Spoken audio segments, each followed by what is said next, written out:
akal dijadikan iman, tidak boleh. Nah, iman pakaian rohani, tidak boleh lagi diganti. Kalau iman ya tetap iman, tidak boleh dipakai di rohani. Nah, kalau ilmu pakaian batin. Nah itu. Dan nafas adalah yang semua terjadi, artinya yang satu wujud itu.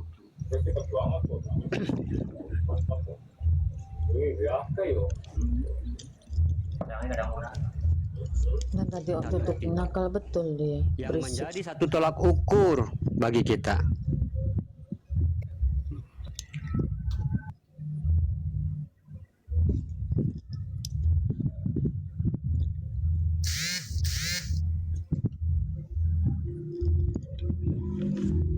Ya mungkin Bang Kenengan mau apa namanya? Mau bernarasi, silakan.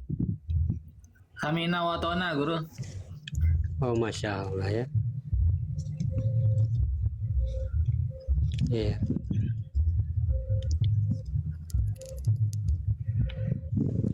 Saya sedikit mau menjelaskan ya, saya ulang tentang pemahaman.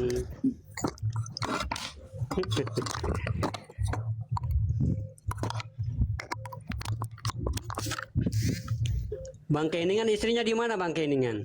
Karena Ada nih Pak Guru. oh, Ada di sini, ada di rumah Pak Guru. Lagi mendengarkan juga dia. ya Masya Allah ya. Saya suruh mendengarkan. Ya bukan saya tadi, bukan berarti saya mengatakan tadi, bukan berarti kalau kita tidak mengenal Tuhan, suami, ya bukan saya bukan minta maaf ya, bukan saya menyuruh para istri-istri di sini untuk menceraikan suaminya, tidak ya. Dengan maksudnya, Siap, ya dengan maksudnya lebih baik, ya lebih baik suami kita itu, bermarifat. ya lebih baik suami kita itu mengenal Allah. Kenapa sahabat beriman? Ya, karena itu adalah ya itu yang dikatakan suami imam. Nah, itu yang sebenarnya membawa kita ke dalam surga. Betul, Ya. betul. Nah, makanya kalau suami kita nggak bisa berbuat apa-apa, kita sebagai istri mencari surga kita sendiri. Ya, kita seorang istri mencari surga kita sendiri. Ya, seperti yang dilakukan kepada siapa ya, Raja Firaun. Memiliki istri yang memang sudah ditetapkan surga oleh Allah. Amin. Aisyah ya, istrinya Aisyah beliau. Aisyah. Aisyah.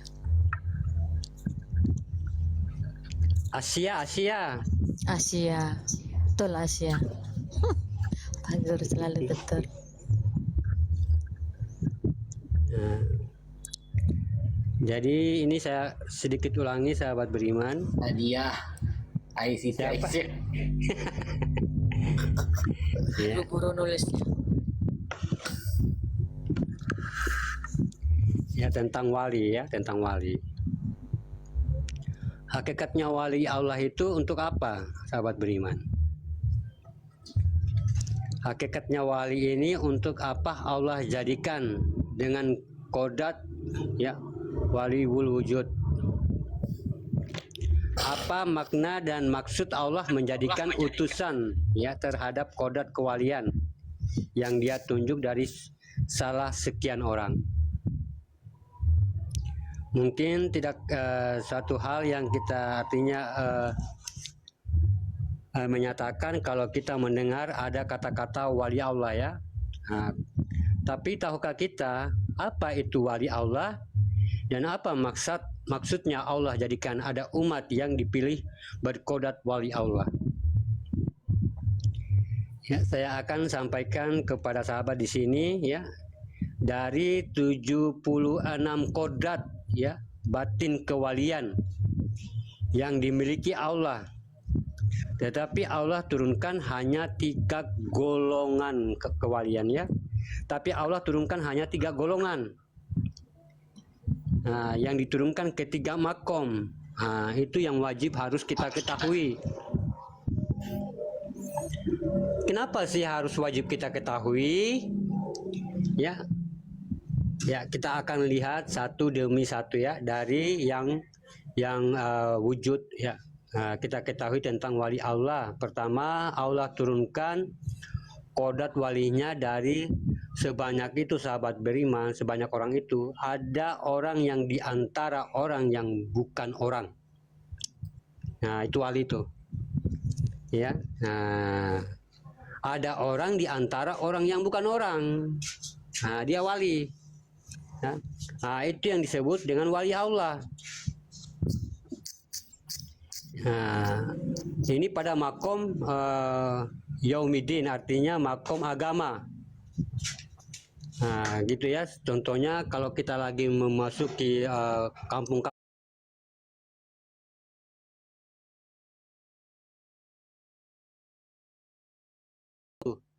ya masih awam.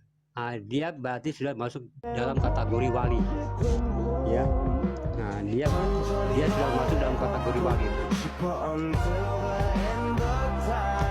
Nah, jadi di dalam makom agama dia ya. Dia di dalam makom agama ini dinamakan wali sufi.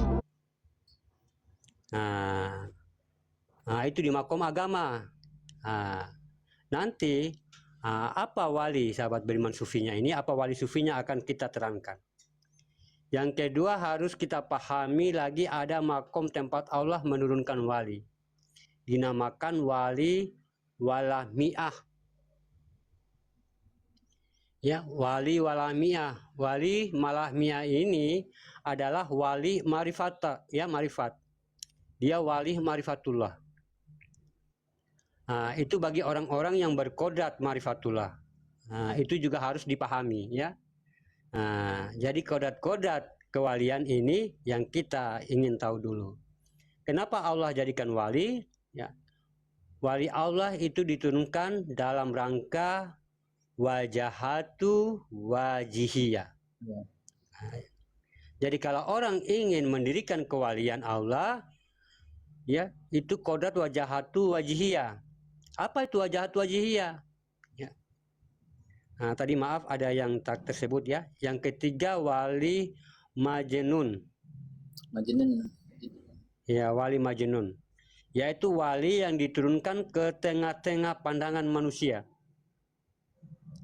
Kenapa Allah turunkan wali Allah dalam rangka wajahatu wajihiyah? Apa itu wajahatu wajihiyah? Nah, ini yang dikatakan sumber ya. Nah, atau dikatakan tasawuf. Ya, sumber tasawuf adalah wajahatu wajihiyah. Artinya memandang dan dipandang. Nah, jadi Allah turunkan wali itu adalah menyambung ma'rifat untuk melihat dan dilihat. Ya. Nah, kalau kita sahabat beriman ya, kalau kita sudah mampu ya dipandang dan memandang ya, insya Allah bukan untuk wali kemana-mana ya, wali untuk diri kita. Kalau kita sudah mampu menerapkan siapa yang memandang dan apa yang dipandang, itu kita menyambung marifat tuh untuk melihat dan dilihat. Nah, kita melihat siapa dan dilihat siapa. Itu namanya kita menyambung marifat. Inilah yang dikatakan wajahatu wajihiyat, kuhadapkan wajahku. Allah turunkan wali itu di antara 3 makom tadi sahabat beriman ya, untuk saling kita artinya membawa pandangan dan memandang. Nah, makanya kita ini sebenarnya di Indonesia ini wali itu banyak ya. Orang sibuk itu sekarang ya, orang sibuk pada itu ya, sibuk dengan pemahaman marifat. Nah, makanya kadang-kadang kita lalai di situ, kita gagal ya. Kita artinya bagaimana? Karena kita terlalu fokus di dunia.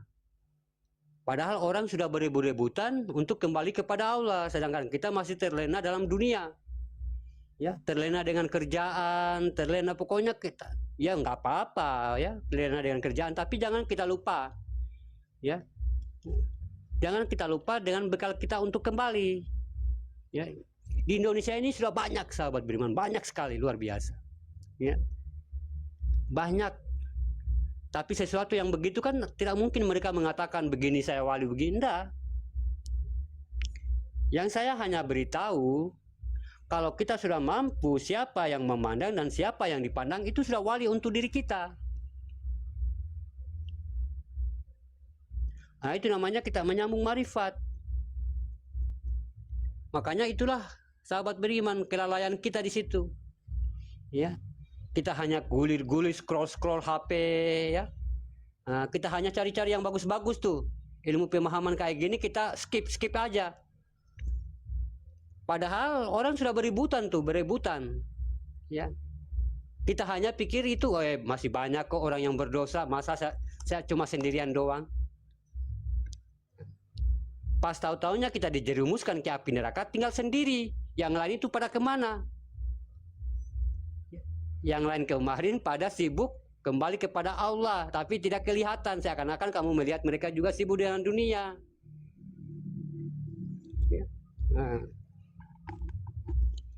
Nah, ini dia yang dikatakan dengan bahasa, ya, artinya menurunkan marifat. Marifat itu adalah kodrat yang memandang dan dipandang. Nah, itu tujuan wali itu diturunkan tuh. Dia ingin memandang langsung dan ingin dipandang oleh umatnya langsung. Mana yang dikatakan umat bagi dirinya, mana yang dipandang bagi itu ilah bagi dirinya. Nah, itu perantara wali Allah tuh. Ya. Jadi sahabat beriman, ya, tujuan sambung marifat namanya. Nah, jadi kalau Allah ingin memandang langsung umatnya dan dia ingin dipandang langsung, dia turunkan yaitu kodrat kewaliannya. Namanya kodrat ma'rifat atau dikatakan dengan wazir, ya, atau dikatakan dengan wazir. Wazir itu pandang dan memandang.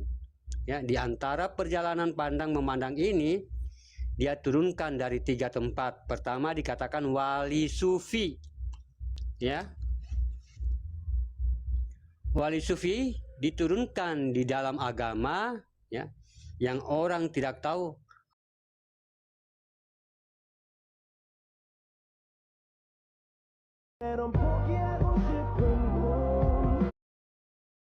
antara ulama-ulama itu. Ya. Dia turunkan wali sufi ini di antara ulama, ya. Nah, makanya di ulama-ulama itu ada wali itu, ya. Nah, cuma tidak diketahui siapa wali di situ, ya. Nah, gitu. Tapi tidak ada ulama menjadi wali. Nah, tapi wali melamar menjadi ulama, ya. Wali menyamar menjadi ulama, tapi ulama tidak ada menjadi wali karena mereka hanya sebatas menerapkan tentang kenabian, ya, tentang rahmatan tentang perjalanan kenabian gitu. Dalam rangka artinya menetapkan alam pada dirinya, itu bukan wali, mereka ulama. Ada batasan, nanti saya terangkan. Yang kedua, wali majnun. Wali majnun ini adalah wali yang tidak lagi mengurus dirinya, ya, dan dia sibuk mengurus Allah sehingga dia tidak mengurus dirinya lagi, ya. Nah, itu dilihat, ya, seperti kita melihat ada seperti orang gila, ya, tidak waras. Nah, sebetulnya itu artinya lambang dia, ya, lambang dia sebetulnya tuh.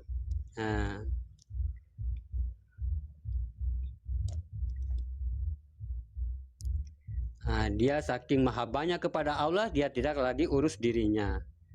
Tapi dia tidak bau dengan manusia, ya, tidak bau sama seperti orang gila tuh, ya.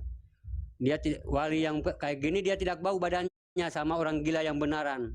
Ya, dia keringatnya nggak bau, mulutnya nggak bau, semua nggak bau. Nah,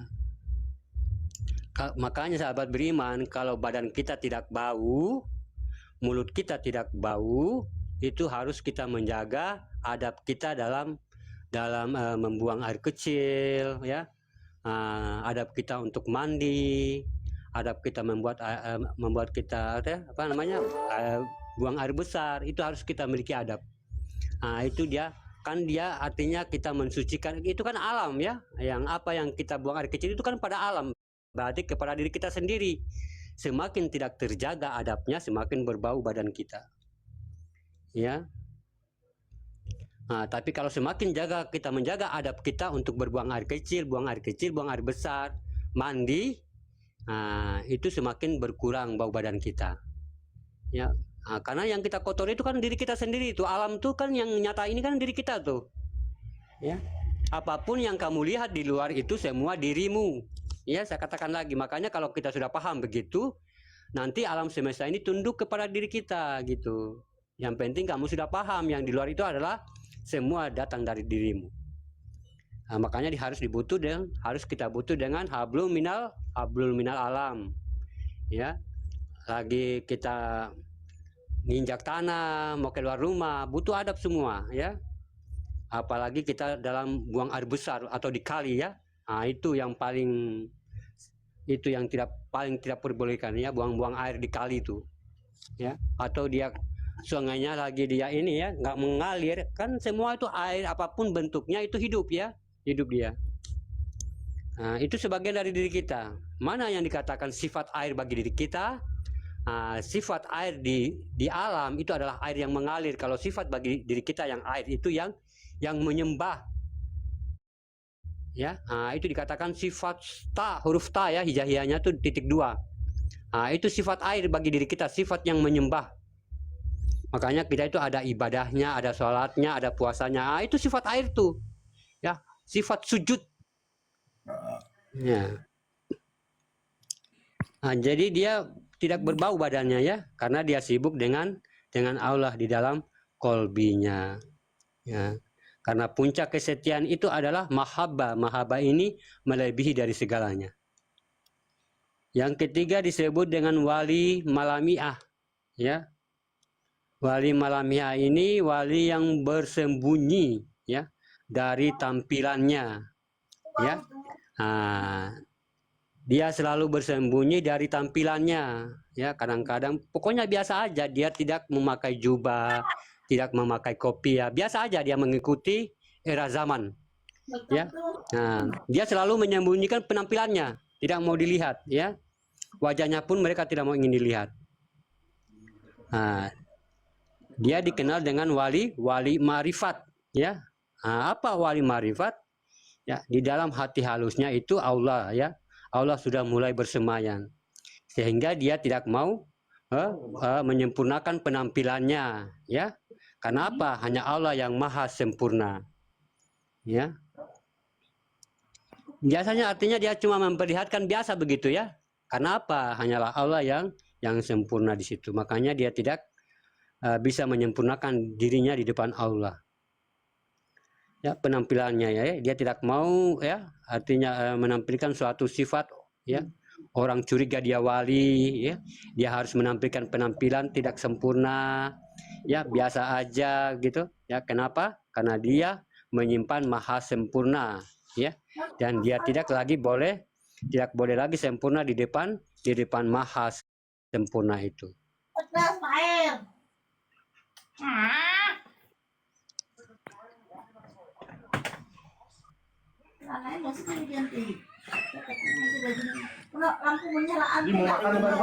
Ditutup penyembuh. Di mute penyembuh, di sini susah mute-nya. Udah lower kali. Ya. Nah, jadi dia biasa saja ya, seperti orang biasanya ya, kerja ya, pakaian kantor, tapi dia artinya tidak pakai seperti jubah. Ini wali malamiah ya. Kadang masa wali artinya dikatakan apa namanya, wali-wali yang tidak kelihatan begitu ya. Memang karena dia harus begitu, karena dia sedang berhadapan dengan yang maha sempurna ya. Itulah 3 makom yang diturunkan ke tengah-tengah umat ya. Dari 76 tuh ya, dari 76 tingkat wali, cuma Allah turunkan yang 3 tuh ya, 3 makom. Wali sufi adalah wali yang diturunkan ke dalam agama, dia berwujud ulama ya. Tapi wujudnya saja ya. Sehingga apa? Ya, artinya sehingga pun dia dipahamkan, itu sudah tak sanggup diikuti ulama lain. Kalau dia menerangkan, padahal dia seorang ulama ya, tapi kalau dia menerangkan sesuatu agama, itu yang para ulama-ulama lain itu tidak mampu. Berarti dia sudah kelihatan walinya tuh ya. Artinya pemahaman ulama ini, yang ulama lain itu tidak mampu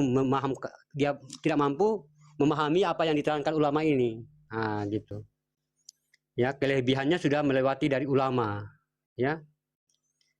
Jadi itu yang dikatakan wali sufi ya. Wali sufi. Makanya orang yang mengikutinya ini luar biasa sahabat beriman ya, meninggalkan salahnya demi kepentingan artinya keberhasilan tadi. Wali sufi adalah wali yang berubah wujud yang dipakai menjadi wujud. Dan itu disembunyikan dalam makom ulamanya, padahal aslinya dia tidak ada wali di dalam ulama itu ya. Ulama tidak ada yang menjadi wali ya. Kalau ulama itu batasnya apa? Al ulama firasatul anbiya. Ulama itu paling tinggi itu dia hanya mewarisi nabi ya, sementara wali mewarisi Tuhan ya. Bukan lagi mewarisi nabi ya, pewaris Tuhan itu ulama wali itu ya. Apalagi pada wali majnun. Wali majnun ini dia tidak boleh mengajar ya. Tidak ada hak dia untuk menjadi mursyid.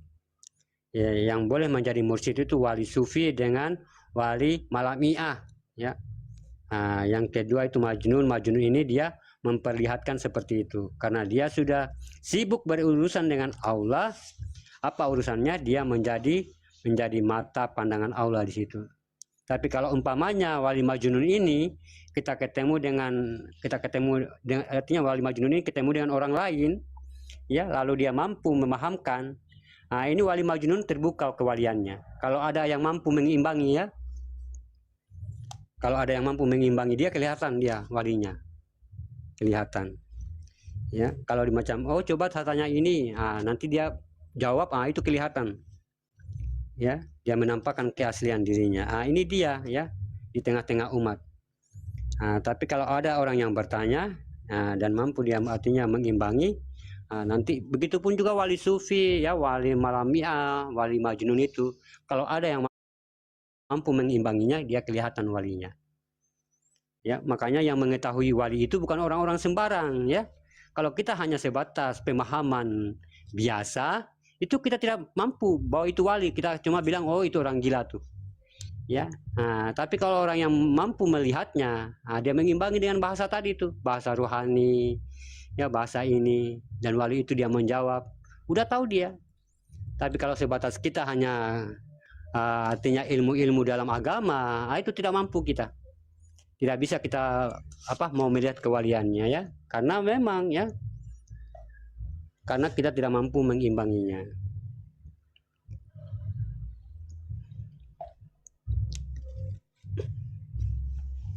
Mungkin ada yang mau bertanya, silakan. Alhamdulillah. Jadi wali itu bukan untuk wali orang lain ya, wali untuk diri kita. Kalau kita sudah mampu ya, makanya saya katakan lagi, kita ini kan manusia ya, kita ini kan manusia biasa. Sesungguhnya jangan kita pernah berbicara sebegitu ya. Karena apa? Yang mengatakan yang begitu itu orang yang tidak mau belajar ya. Orang yang mengatakan diri mereka awam dan bodoh itu orang-orang yang tidak mau belajar. Makanya perkataan ini tidak dipakai orang-orang marifat ya. Itu perkataan orang yang tidak mau belajar tuh.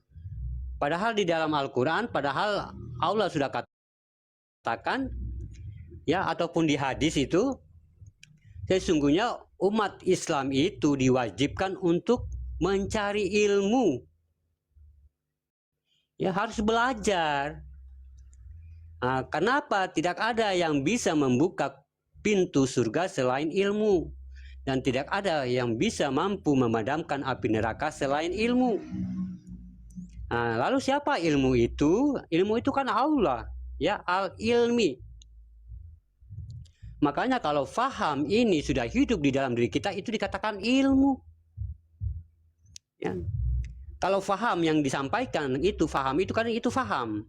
Kalau disampaikan dan hidup di dalam diri kita itu sudah dikatakan ilmu. Nah, itulah yang benar tuh. Itulah yang dikatakan dalil atau kebenaran semata. Ya, makanya kalau soal akidah tidak bisa akidah meluruskan ilmu itu. Ya. Karena dia bukan urusan akidah. Ya, akidah tidak sampai untuk mengkoreksi itu. Ya, karena memang dia pemahamannya sudah sebatas ilmu, tersirat atau dikatakan kulimahnya Al-Quran. Ya, kulimahnya Al-Quran, bukan lagi kalimatnya Al-Quran atau tersuratnya Al-Quran. Ya, kalau tersuratnya Al-Quran yang mungkin boleh tentang kita bawa-bawa dengan akal. Ya, tapi kalau iman masih juga boleh kita bawa dengan akal. Tapi kalau sudah ilmu itu sudah ketentuan Allah. Ya, al-ilmi, ya saya katakan tadi al-ilmi atau Allah itu sendiri, itu sifat Allah. Begitupun juga faham, itu sifat Allah. Begitupun juga hidayah, itu sifat Allah. Ya, semua sifat Allah. Makanya kalau sudah bersifat Allah, tidak boleh lagi kita bawa-bawa dengan pengertian amalia. Makanya dia tidak bisa dicapai oleh akal gitu, tidak bisa diatur oleh akidah. Ya. Akidah ya akidah, letaknya di mana? Letaknya di akal, di kolbu yang terlihat. Mana hati bagi kita yang berdarah itu, yang berdaging itu dikatakan amalia. Ya, makanya tidak bisa kita mencampur-campurkan karena memang sudah diatur oleh Allah. Ya, ada zohir, ada batin. Ya, tidak perlu lagi kita zohir lalu kita memaksakan untuk mengkoreksi yang batin ini. Ya, tapi karena sesungguhnya yang batin ini dari apa? Sesungguhnya yang zohir ini datang dari yang batin itu. Kalau nggak batin nggak bakalan ada zohir. Makanya zohir harus mengakui. Ya, jangan yang batin pahamkan, zohir kita ngelawan gitu, ngeyel kita. Tidak bisa begitu. Itu asumsimu kamu sendiri tuh. Padahal zohir ini datangnya dari yang kosong tadi. Ya. Tapi karena kita sudah songkok putih, sudah ada gelar ustadz dikit, koreksi tuh yang batin-batin tuh. Oh tidak, padahal tidak sadar dia. Datangnya yang zohir itu dari yang batin, makanya dia hanya menyimpan ilmu. Ya. Kalau dia sudah konteks ilmu, berarti dia sudah tentang Tuhan, ya. Tentang sifat Allah tadi. Makanya kita kadang-kadang salah paham di situ. Makanya ada zohir dan batin, ya. Tidak bisa kita menggabungkan tuh. Ya, karena sesungguhnya yang zohir itu datang dari yang kosong itu. Makanya dia tidak bisa ditempatkan atau dicampur-campurkan makomnya dengan akidah atau kita bawa-bawa pemahaman ini dengan hadis. Tidak bisa. Makanya kalau kita menyampaikan pemahaman ini dan kita mencampur-campurkan dengan hadis, itu tidak akan bisa pernah selesai itu. Biar 3 hari 3 malam, 7 hari 7 malam. Karena apa? Hadis itu kan ribuan tuh ya. Ribuan kitab hadis itu. Ya, bukan cuma 1, 2, 1, 2, 3, 4, tidak. Ya, mungkin ratusan kitab itu ya. Makanya begitu. Ya, tentunya karena apa? Semua isi hadis itu semua datangnya dari Al-Quran. Bukan Al-Quran itu ngambil di hadis. Ya, bukan begitu. Makanya hadis ini harus mengakui ketentuan Al-Quran. Ya, bukan Al-Quran ini datangnya dari hadis, sehingga Al-Quran ini tunduk kepada hadis. Ya, nah inilah yang dikatakan iman dan takwa. Iman hadis, takwanya adalah Al-Quran. Tapi bagaimana ketentuan dalam Al-Quran dituangkan dalam hadis? Ya, dengan apa? Dengan perjalanan-perjalanan, ya para sahabat, perjalanan para nabi-nabi tentang kebaikan buruk. Ya, cuma itu doang. Makanya Al-Quran ini cuma menyimpan 3% soal perintah. Itulah iman. Ya, cuma 3%. Yang lainnya itu 7, ya. 97% itu tentang akhlak, ya, berhubungan, ya, berhubungan artinya kita di situ bersatu, berhubungan, menyatu, berhubungan, menjadi satu dengan Allah. 97% tuh. Ya. Nah, gitu sahabat beriman, jangan mentang-mentang kita sudah ahlinya syariat, ya, ahlinya hadis, lalu kita memaksakan diri kita untuk memahami yang mampu memahamkan rohani. Masa jasad mampu memahamkan rohani? Jasad kan tidak bisa lihat rohani. Rohani harus berhadapan dengan rohani. Ya. Jangan sok-sokan kita sudah hafal sudah hafal ya, sudah kuasai hadis, sudah kuasai ini, mantap syariat kita, atau sudah ada gelar sedikit. Lalu lantang, oh gini-gini.